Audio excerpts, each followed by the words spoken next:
Bien, quiero que me acompañen a leer en Primera de Corintios, su capítulo número 3. Primera de Corintios, capítulo número 3. Esta vez vamos a leer desde el verso 9 hasta el verso 17.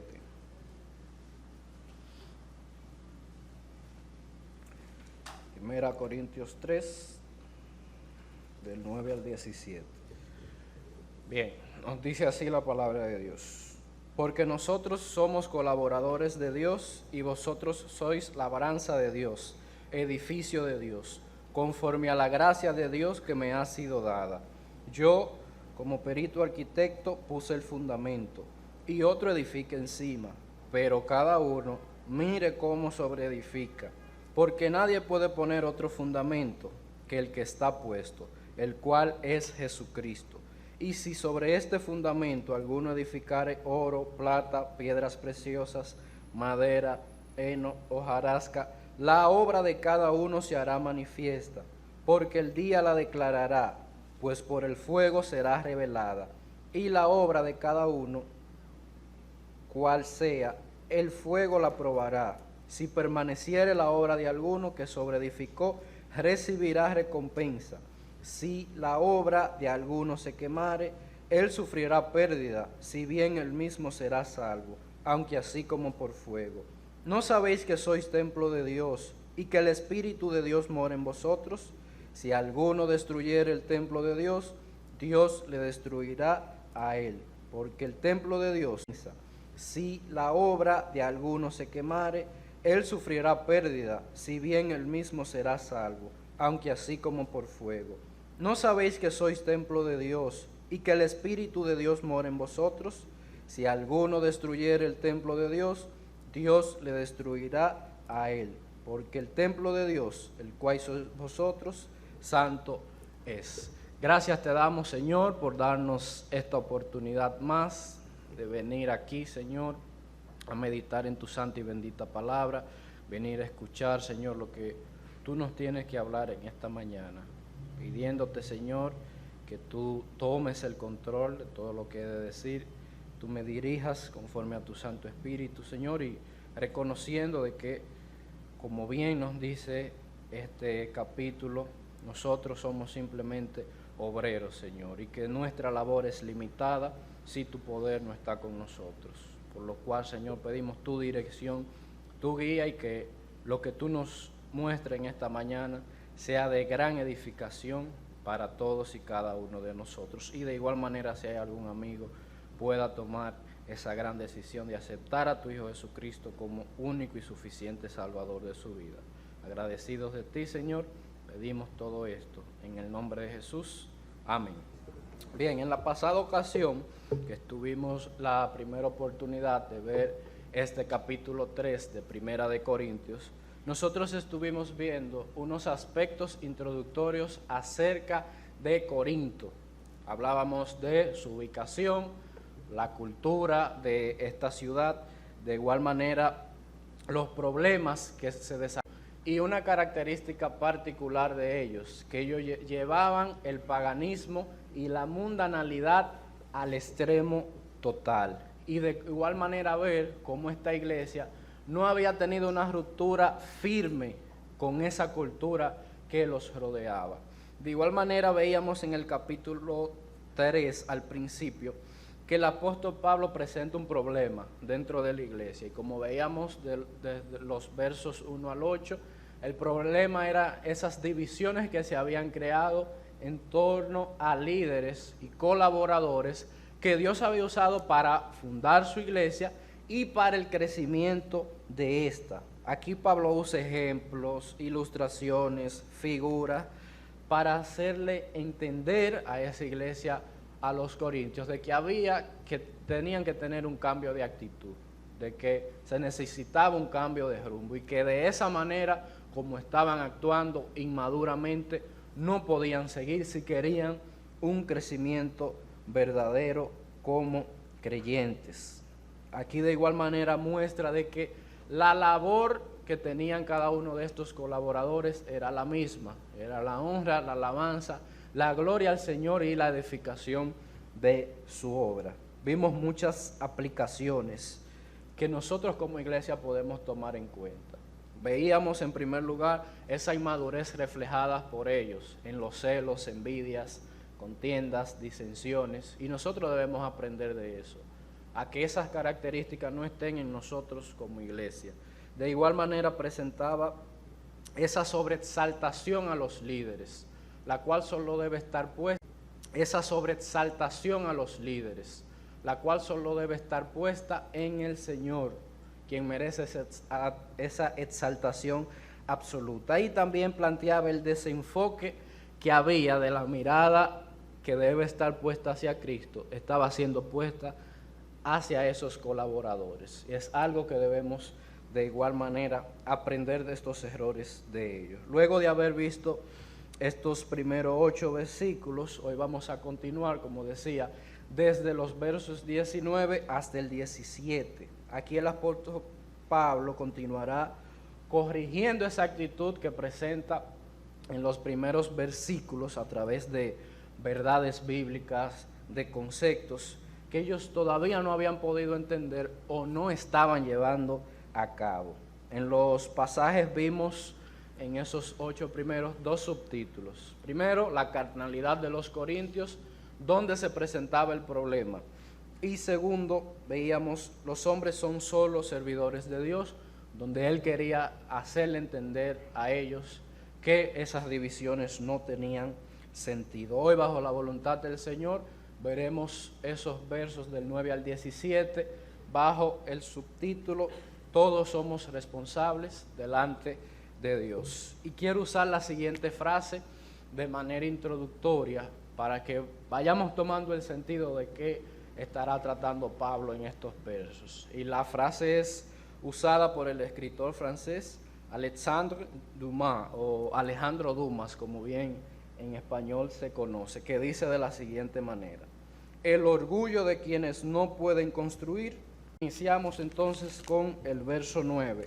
Porque nosotros somos colaboradores de Dios y vosotros sois labranza de Dios, edificio de Dios. Aquí Pablo sigue llevando un enlace de lo que viene diciendo desde el verso número 1 y los versos anteriores.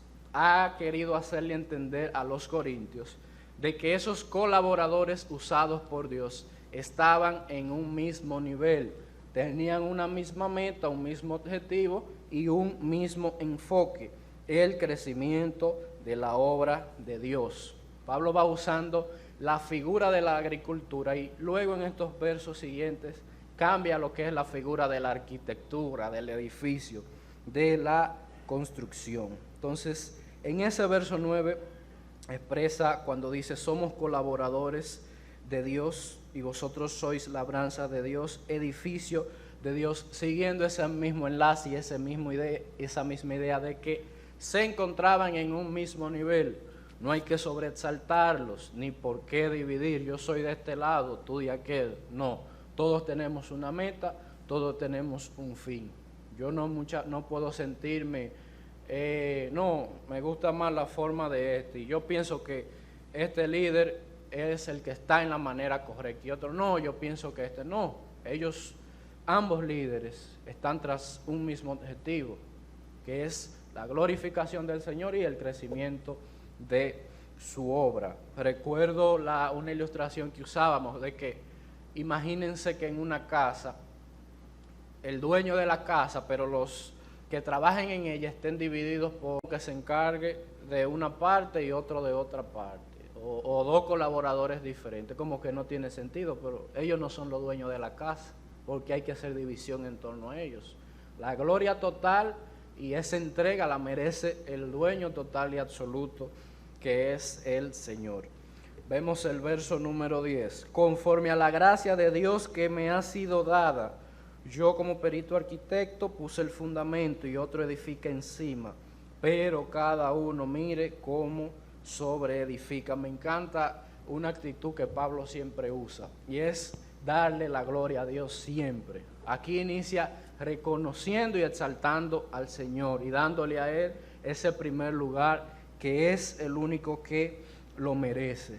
Y hacía esto a lo mejor para quitar de sus mentes de que él no era un superhombre, ni que era superior a los demás, ni que tenía habilidades más que los otros. No, él usa eso para hacerle entender de que si él ha logrado algo, si él ha hecho esa obra de manera tan fervorosa, de manera tan entregada, eso se lo debe al Señor.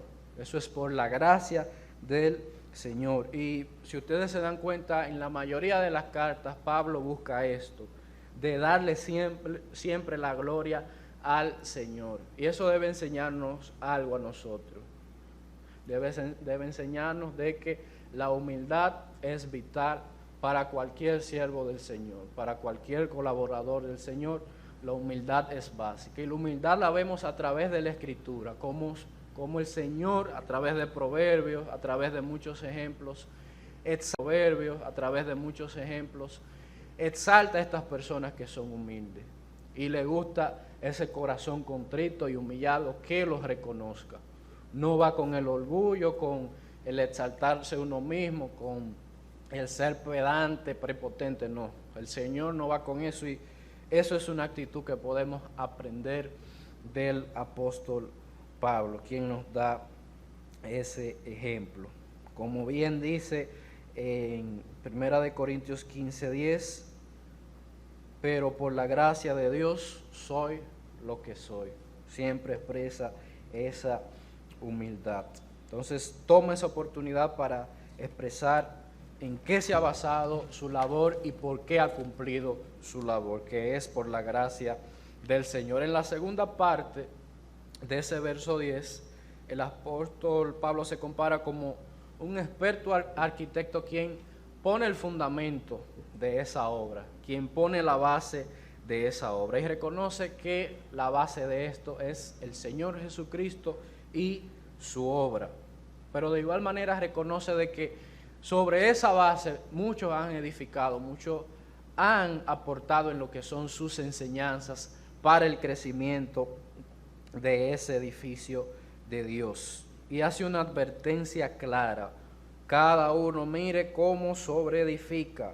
¿Qué quiere decir esto? Está advirtiendo a esos pastores, a esos maestros y líderes, de que enseñar en el pueblo de Dios, eso es una tarea sublime, sagrada y respetable, que no se puede tomar a la ligera. El tener esa oportunidad a la ligera, el tener esa oportunidad de enseñar, de ir guiando hacia el crecimiento espiritual, es una tarea cuidadosa, y ellos deben tener cuidado con esto. Pablo se lo expresa a Tito en su capítulo número 2, verso 1, pero en cuanto a ti, enseña lo que está de acuerdo con la sana doctrina. Aquí en estos versos que hemos visto, tanto 9 como 10, hay varias cosas que podemos aplicar. En primer lugar, el trabajo de los grandes hombres de Dios es por su gracia, como lo bien habíamos visto, no porque sean superiores a otros, sino por la gracia de Dios. Cuando un siervo de Dios reconoce esto, siempre está mostrando esa humildad de la cual hablábamos. Si Dios nos ha dado la oportunidad de enseñar, de instruir, debemos siempre darle la gloria a Él, no reconocer que esos méritos pertenecen a nosotros. En segundo lugar, muestra la base de todas las cosas, el fundamento, que es Cristo y su obra. A nosotros nunca se nos puede olvidar eso como creyentes, de que la base de todo, la base de la obra de Dios es Cristo, es esa obra. Sin eso ninguno de nosotros estuviésemos aquí hoy en día o en esta mañana. Y esa es la base de toda enseñanza, de todas las cosas que tenemos la oportunidad de aplicar. Si se quita ese fundamento que es Cristo y su obra, empezamos a enseñar cosas que no tienen nada que ver, cosas vanas, pasajeras. Nos parecemos más a un discurso de esos que se dan en la ONU, pero al final no resuelven nada, de esos discursos políticos. Si no está la base, que es el Señor Jesucristo, su obra, como bien lo veíamos esta mañana en el culto de comunión, de cómo es la base de todo, sin eso no hay nada. Tercer punto a aplicar. Debemos saber que el trabajo de enseñar la palabra de Dios es delicado, como decía, y sublime. Y debemos examinarnos y sujetarnos siempre a las enseñanzas que van acorde a la palabra de Dios. Hoy en día me da una pena total, me da pena y al mismo tiempo me molesta de cómo en este siglo XXI, año 2020 exactamente, creo que no existía anteriormente otra época donde tuviéramos más acceso a la palabra de Dios y más oportunidad de tener buenos estudios, de tener buenos hermanos que explican una sana enseñanza, pero ver cómo lo que son las falsas doctrinas, esos enseñadores de vanidades están propagados totalmente. Y esa es una de las cosas que entristece al ver, pero ven acá, ahora que todo el mundo tiene más acceso a la palabra de Dios, a saber cuál es la verdad, cómo es que estas personas están tomando tanta preponderancia en la sociedad y en las enseñanzas. Y debemos tener cuidado con eso, queridos hermanos y amigos, y quienes tenemos la oportunidad de enseñar, de predicar el evangelio, de instruir, debemos saber de que debemos basarlo siempre a la palabra del Señor. Debemos establecer acorde a lo que está aquí, acorde a lo que tenemos en esta parte. Y lamentablemente nuestro deseo, claro, es que el Señor venga antes, pero como pintan las cosas, nosotros vamos a tenernos que enfrentarnos a corrientes mundanas y en nuestra sociedad que van muy arraigadas y que nos van a hacer frente. Y ahí es que más necesitamos estar cimentados en la palabra de Dios. Ahí, como ustedes bien saben, hay una corriente feminista, una corriente de ideología de género que a lo mejor ahora lo vemos muy por allá, pero que lo que enseña no es lo que está aquí en la palabra de Dios. Y sé que en alguna oportunidad tendremos que hacerle frente a esto. Y si no estamos bien cimentados en la palabra del Señor, muchas veces podemos dejarnos seducir de esas cosas. Uno de los puntos, pequeños puntos de los cuales nosotros lo tenemos porque la palabra de Dios lo dice, pero que ahí afuera pueden prácticamente apedrearnos, se podría decir, es en torno a que el hombre es el líder y cabeza del hogar. Eso es lo que enseña la palabra, según hemos visto, pero allá afuera uno no puede decir eso delante de ese mundo corrompido. Ellos prefieren cambiar lo que está diciendo la palabra de Dios o menospreciar la palabra de Dios, ¿sí? Porque dice eso, porque la palabra de Dios expresa cómo debe ser el orden en el matrimonio, en la familia, y porque no va acorde con ellos, ellos están totalmente decir, para que estas cosas nos enseñen. Así que debemos cada día más estar cimentados en la palabra para no dejarnos guiar de cosas que no son correctas. Y una de las cosas que más me gusta de nuestras asambleas, no sobresaltando de que somos mejores que nadie, ni que nuestros fundadores son mejores, no, porque todo se lo debemos a Dios. A Dios es que debemos darle la gracia y la gloria. Y esa de las cosas que me gustan es que desde que usted entra ahí, en el letrero dice templo, ¿cómo dice? ¿Templo qué? Bíblico. Y cuando, imagínese que usted llegue nuevo y se sienta domingo en la mañana y vea un culto de comunión. ¿Y eso por qué se hace? El Señor instituyó ese culto de comunión. ¿Y por qué ustedes hacen esto de esta manera? O sea, todas las cosas que hacemos doctrinalmente están sustentadas por la palabra de Dios. Cosa que no pasa en otras asambleas o en otros sitios, que tú le dices, ¿por qué ustedes hacen eso? No, porque el fundador puso. ¿Y por qué? No, porque así se queda mejor o a la gente le gusta más eso.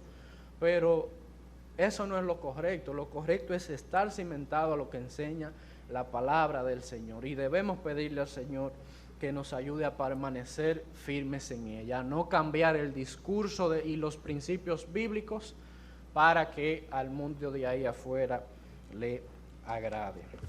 Seguimos con el verso número 11.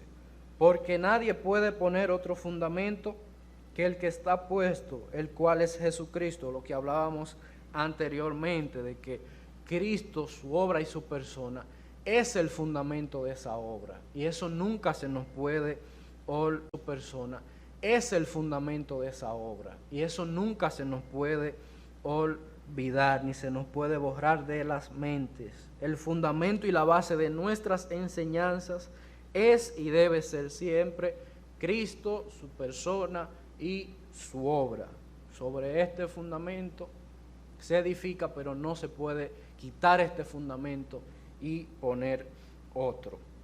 Leo desde el verso 12 hasta el verso 14, porque llevan la idea totalmente relacionada. Y sobre este fundamento alguno edificare, y si sobre este fundamento alguno edificare oro, plata, piedras preciosas, madera, heno, hojarasca, la palabra de cada uno se hará manifiesta, porque el día la declarará, pues por el fuego será revelada, y la obra de cada uno, cual sea, el fuego la probará. Y si permaneciere la obra de alguno que sobreedificó, recibirá recompensa. Aquí Pablo está hablando del valor del servicio y de nuestro trabajo en la obra del Señor. Cuando usa la palabra oro, piedras preciosas, plata, y ahí mismo cambia a madera, heno, hojarasca, es haciendo referencia a cómo es ese servicio. Así el valor de ese servicio que estamos haciendo es un valor perdurable, transitorio o sin ningún tipo de valor. Entonces, él expresa eso, a que debemos ver cómo está haciendo nuestro servicio hacia el Señor. Nos exhorta ahí en esa parte a todos como obreros. Repito el verso número 3. Pues por el fuego será revelada, y la obra de cada uno, cual sea el fuego, la probará. Aquí debemos tener algo pendiente. A veces se tiende a tomar esa aplicación para todos los creyentes en general, pero la aplicación primordial que quiere hacer aquí es a los pastores, ancianos, maestros, a esos que enseñan. Esa es la primera aplicación, y luego muchos la aplican en sentido general, a que deben revisar cómo está haciendo su servicio delante de Dios, así está haciendo para la edificación de la iglesia y para la gloria de Dios, o está basada en actividades muy superficiales. Entonces hay que tener cuidado con eso, de cómo se está usando esos dones que el Señor nos ha dado y ese servicio que estamos haciendo hacia Él. Aquí entra un poco a escatología, lo que es el estudio de los eventos futuros, y habla aquí, lo que quiere referirse cuando habla de las recompensas que van a recibir, es al tribunal de Cristo. Cuando como creyentes nuestra obra, nuestro servicio al Señor va a ser recompensada. Como dice el verso 14, si permaneciere la obra de alguno que sobreedificó, recibirá recompensa. Hay algo que aclarar aquí. El tribunal de Cristo no se refiere a una condena de que quién es salvo y quién no. No, aquí está hablando a creyentes. Aquí van a ser recompensados acorde al servicio que hayan prestado al Señor. De como bien dice Pablo, no se puede confundir, como tal vez pueda pasar con el juicio del gran, muy diferentes. Entonces aquí no se va a hacer un juicio por el pecado. El tribunal de Cristo es para probar la obra, nuestro servicio, y para con ello recompensar. Y aquí debemos ver esto, como decía, se está trabajando y se está sirviendo en cosas superficiales, o se está trabajando y se está sirviendo para cosas eternas que van a tener una recompensa, como bien dice el Señor. Y como dice el subtítulo que decía, se conecta totalmente con esto: todos somos responsables delante de Dios. Verso 15 explica un poco más lo que decía del 14. Si la obra de alguno se quemare, él sufrirá pérdida, si bien él mismo será salvo, aunque así como por fuego. Confirmando lo que decía de no confundir los términos tribunal de Cristo y juicio de gran trono blanco. Aquí está diciendo que es una evaluación acerca de nuestro servicio al Señor, cómo fue, en qué estuvo basado. Fue con un beneficio transitorio, sin valor, o con un valor eterno, porque como bien nos dice, si bien él mismo será salvo, aunque así como por fuego. Vamos a 2 de Corintios, capítulo 5, que también nos sigue esclareciendo este punto que a veces se tiende a confundir un tanto. 2 de Corintios, capítulo 5, vamos a leer el verso 10. 2 de Corintios, capítulo 5, verso 10. Porque es necesario que todos nosotros comparezcamos, capítulo 5, verso 10. Porque es necesario que todos nosotros comparezcamos ante el tribunal de Cristo, para que cada uno reciba según lo que haya hecho, mientras estaba en el cuerpo, sea bueno y sea malo. Aquí se explica un tanto mejor el verso 14 y verso 15. Volvemos a 1 de Corintios 3, verso 16. ¿No sabéis que sois templo de Dios y que el Espíritu de Dios mora en vosotros? Aquí bien nosotros sabemos, como las Escrituras nos dicen, de que cada uno individualmente somos templo de Dios y mora el Espíritu Santo en nosotros. Pero aquí no quiere hablarle de manera individual, aquí quiere hablarle a la iglesia en colectivo, de que son templo de Dios y que el Espíritu Santo mora en ella. Y al saber esto, al hacer esta pregunta retórica, lo que quiere decirles es que deben tener cuidado y revisar cómo están actuando delante del Señor, de que eso no se les olvide, de que si les estoy presentando ese problema que tienen en el verso 1, tienen que hacerse esa pregunta en el verso 16, de saber que sois templo de Dios y que el Espíritu Santo mora en vosotros. Así que el comportamiento y la actitud debe ir en torno a eso que dice el verso 16. Vemos cómo él usa figuras y cómo en ese verso 16 les da contundentemente y les hace esa pregunta retórica para que entiendan y se hagan. Es como muchas veces nosotros tenemos que analizarnos. Espérate, pero yo soy un hijo de Dios. Yo soy un creyente, debo comportarme como tal. Esa actitud no es correcta. Entonces, de igual manera, nosotros como iglesia podemos aplicar esto y hacernos la pregunta. ¿No sabemos nosotros que somos templo de Dios y que el Espíritu de Dios mora en nosotros? Entonces, debemos saber cuál es la actitud correcta y cuál debe ser nuestro comportamiento como templo de Dios. Debemos mirar cómo estamos delante de Él. Verso 17 nos dice así: si alguno destruyere el templo de Dios, Dios le destruirá a él, porque el templo de Dios, el cual sois vosotros, santo es. Aquí se está refiriendo no de manera personal, sino dándole ese estocado a los falsos maestros que se encontraban en esa asamblea, de que deben saber esos falsos maestros, esas personas que no eran creyentes verdaderas, de que jugar con la casa de Dios tiene consecuencias terribles, de que quien destruye el templo de Dios tiene consecuencias terribles.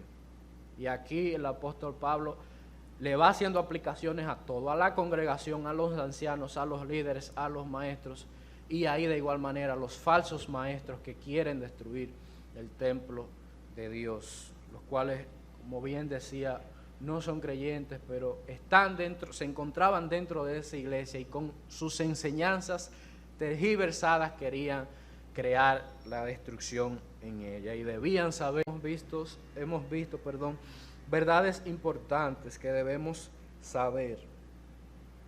4 verdades. La primera: los obreros del Señor tenemos un mismo fin, como viene diciendo desde el 1 al 8, edificar la iglesia del Señor, lo que nos da a entender de que no hay causa para división ni disensiones dentro de nosotros, pues estamos tras un mismo fin. Segundo, el fundamento de la enseñanza y la edificación debe ser el Señor Jesucristo, su obra. Esa es la base de todo y la base de las enseñanzas.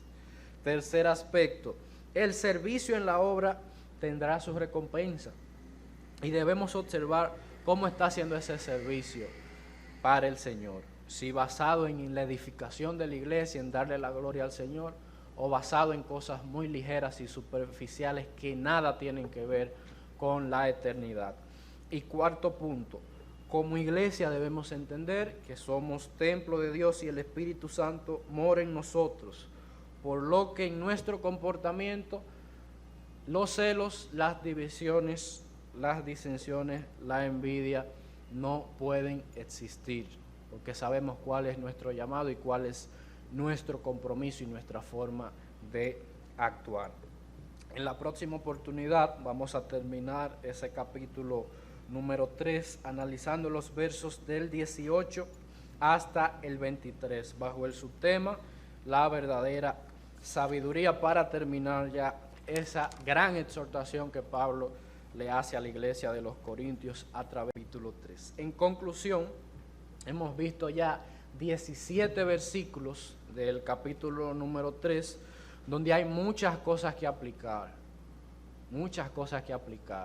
cosas que aplicar para los líderes, para los ancianos, los maestros, para la congregación en sentido general, muchas cosas que aplicar.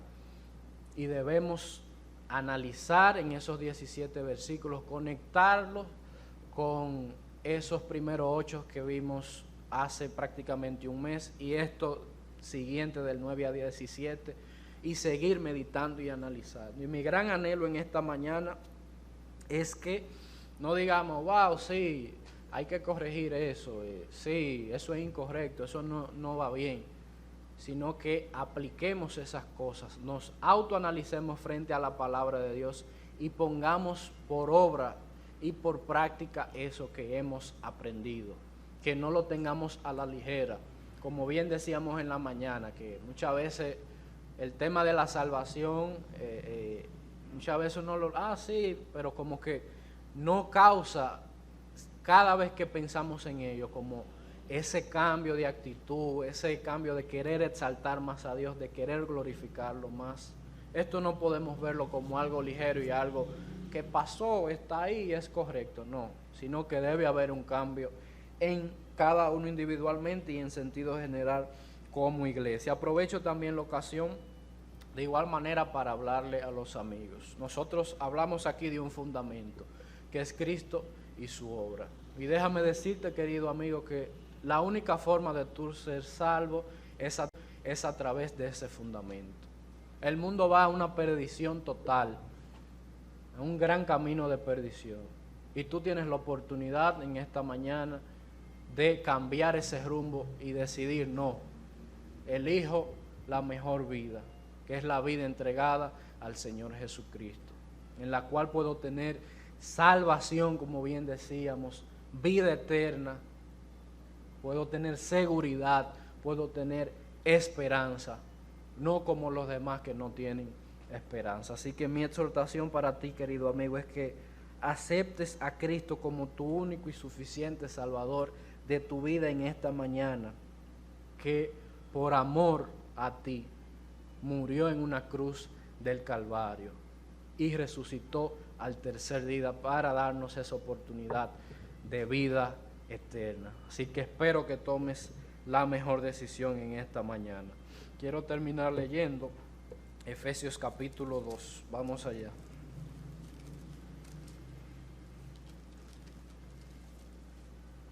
Efesios capítulo 2, vamos a leer desde el verso 19 hasta el verso número 22.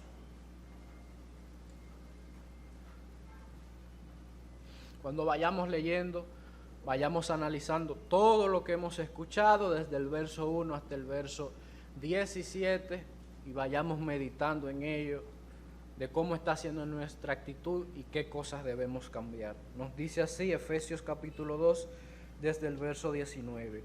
Así que ya no sois extranjeros ni advenedizos, sino conciudadanos de los santos y miembros de la familia, sino conciudadanos de los santos y miembros de la familia de Dios, edificados sobre el fundamento